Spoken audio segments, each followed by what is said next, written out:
आज हम बात करने वाले हैं एक ऐसे शहर की जो हिंदुओं के लिए कई सालों से एक धार्मिक स्थल रहा है, जहां से ये भी माना जाता है कि जो गंगा नदी का उद्गम स्थान है। तो आप सभी का स्वागत है हरिद्वार में, मतलब हरि के द्वार में। हरिद्वार की मेरी जर्नी जो है वो शुरू हुई गाजियाबाद से, जहाँ पे हम निकले बाइक से। तो जब तक हम यहाँ पहुँचे तब तक रात हो चुकी थी। हमने फटाफट एक होटल देखा। हम फाइनली पहुँच चुके हैं हरिद्वार घाट पर, एक बार घूम के आ चुके हैं। रूम हमने फाइनल कर लिया है। रूम हमारा कुछ इस तरीके से है और ये रूम हमें पड़ा है, होटल का नाम आपको दिख रहा होगा। ये रूम हमें पड़ा है 2100 का, हमने लिया है 2 दिन के लिए। सो 2 days 2 nights 3 days। रूम के बाद हम निकल पड़े सीधे भोजन के लिए, क्योंकि शाम का टाइम था और डिनर का टाइम भी हो रहा था। इसलिए मैं निकल गया रात की हरिद्वार की मार्केट में।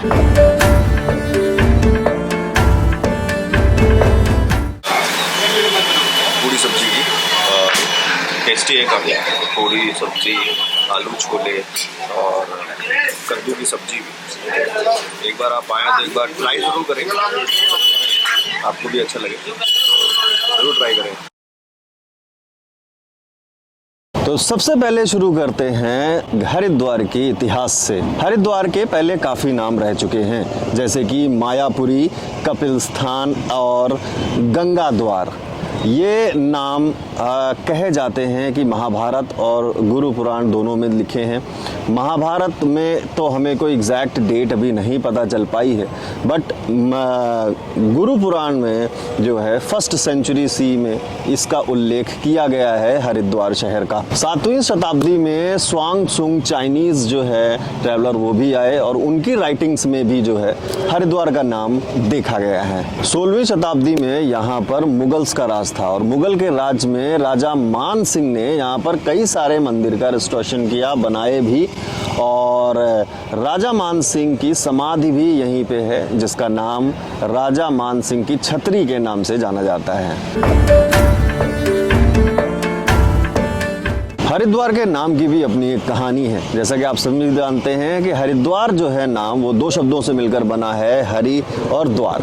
हरि का मतलब हो गया भगवान और द्वार का मतलब हो गया गेटवे या गेट या प्रस्थान, जो एंट्री पॉइंट है उसे कह लें। इसलिए हरिद्वार को जो है भगवान का घर जाने का रास्ता भी माना जाता है।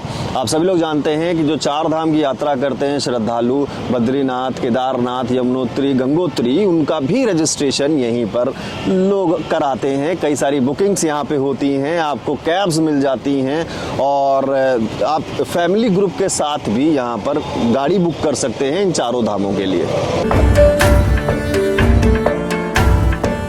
सैकड़ों श्रद्धालुओं के लिए अलग अलग नाम हैं, अलग अलग मान्यताएं हैं हरिद्वार के लिए। कई सारे लोग विष्णु भगवान का शहर मानते हैं, कई सारे लोग शिव भगवान का शहर मानते हैं और सैकड़ों, हजारों, लाखों, करोड़ों लोगों के लिए ये गंगा नदी के वजह से गंगा माँ का भी एक श्रद्धालुओं के लिए एक अच्छा तीर्थ स्थान भी है। हरिद्वार में हर की पैड़ी का महत्व बहुत इम्पॉर्टेंट है। जैसा कि आप सभी लोगों को पता होगा, समुद्र मंथन से ये रिलेट करता है। समुद्र मंथन के बारे में अगर आपको नहीं पता है तो मैं एक ब्रीफ दे देता हूँ, जिसमें समुद्र मंथन किया गया था। असुर और असुरों के बीच में लड़ाई हो गई थी अमृत के लिए, और उस लड़ाई में ही असुर जब अमृत का कटोरा लेके भागे थे तो उसमें से 4 बूंद अमृत के जो है धरती पर गिरे, और उनमें से एक जगह है ये हरिद्वार में हर की पैड़ी, हर की पौड़ी या हर की पैड़ी, बहुत सारे लोग अलग अलग नाम से बोलते हैं। इसलिए यहाँ पर स्नान करना भी बहुत ज़्यादा ज़रूरी है। और ये भी माना जाता है कि हर की पैड़ी पे साक्षात विष्णु भगवान जी खुद यहाँ पर आए थे।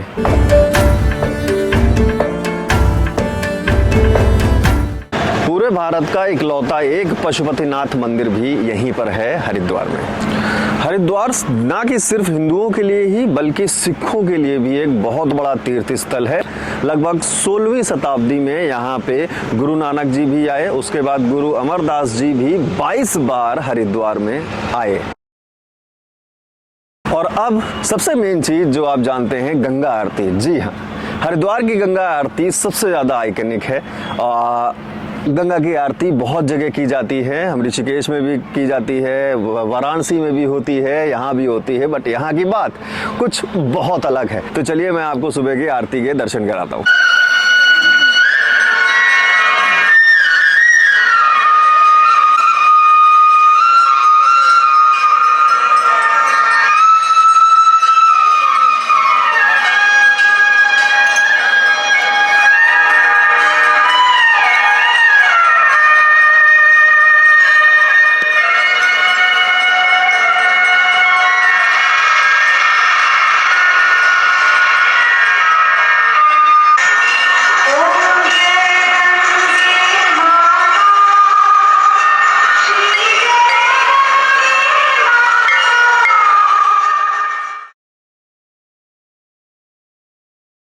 सन 1887-88 के आसपास की बात है जब गंगा कैनाल के बनाने जाने का प्रपोजल आया, क्योंकि उस बार सूखा और बाढ़ की बहुत सारी दिक्कत हुई गंगा नदी की वजह से।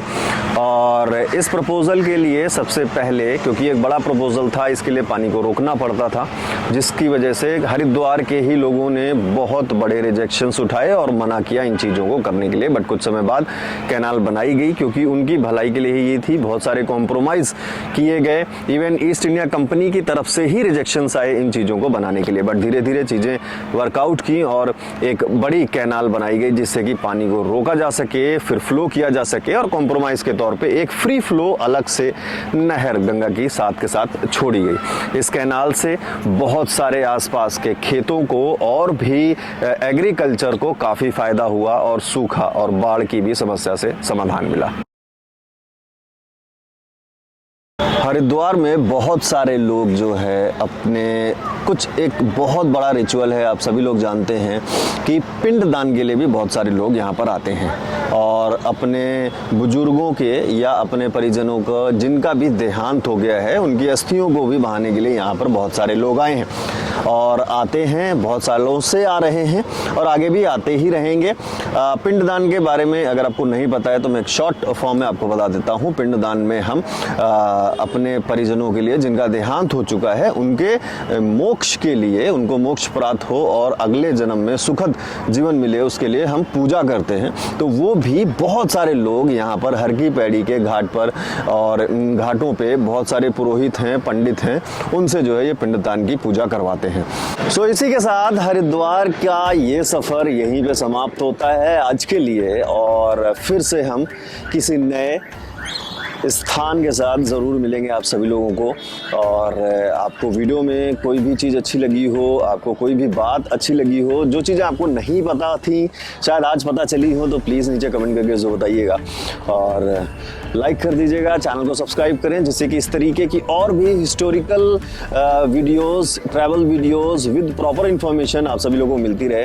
यही मैं आशा करता हूँ कि मैं कोशिश करता रहूँगा आप सभी लोगों के लिए ये डिटेल्ड वीडियोस लाते रहने के लिए, जिससे कि आपकी जानकारी हमेशा के साथ बढ़ती रहे। सो सभी लोगों को बहुत बहुत शुक्रिया। हर हर गंगे, हर हर गंगे। धन्यवाद।